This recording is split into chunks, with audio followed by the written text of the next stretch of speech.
به نام خداوند بخشنده و مهربان و نهایت با رحم. السلام علیکم و رحمت الله و برکاته. تماشابینان عزیز و هواداران شبکه کاروان عمر، عبدالرازق جوان و ستاره مشهور تاجیکستان را همه ما و شما میشناسیم. کی بود و کی شد؟ خوب بر همه ما و شما معلوم است عبدالرازق سالها پیش در بازارها و در کوچه ها سرود میخواند.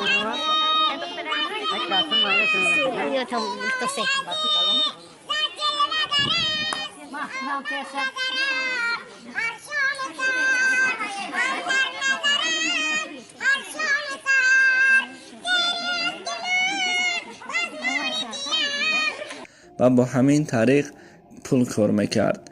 وقتی که باران یعنی که اکای بهروز او را همراه خود گرفت و اولین سرودی که با آنها خوانده بودند در 2 روز 1 میلیون پرسمتر گرفته بودند و همینطور عبدالرازق بعد از همکاری با اکای بهروز ستاره مشهور تاجیکستان گردید.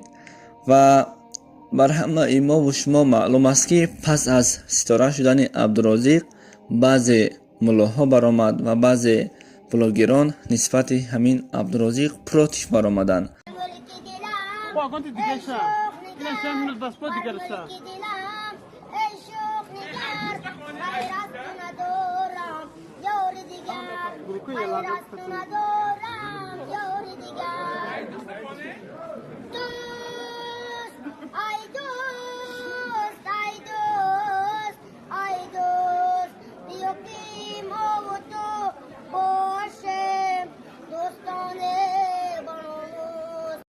و می نویستند می گفتند که تا سرودخوان شدن یا اینکه حافظ قرآن نمیشد، مگر باز هست بعضی نفرایی که گفته بودند او را برموده تا اینکه ما با او درباره اسلام ثبت ها کنیم. البته در بین هر یک شخص بخیلان هستند، در بین هر یک شخصانی هستند که نمیتوانند که پیشروی یک برادرشان را بینند. ناگفته نماند در زندگی هر یک ما و شما یک شخص چی می شود؟ یک شخص سبب می شود و زندگی ما را تغییر می دهد. زندگی عبدالرازق را نیز بران تغییر داد، یعنی که بهروز. و بسیاری ها می گویند بهروز به فایده خودش، البته حاضر همه به فایده خودش کار می کند.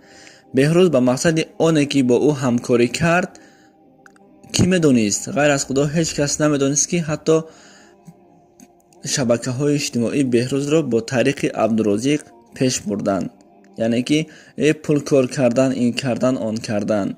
گپ در سر پول نیست، گپ در سر ستاره کردن یک کودک کم بغلک بود.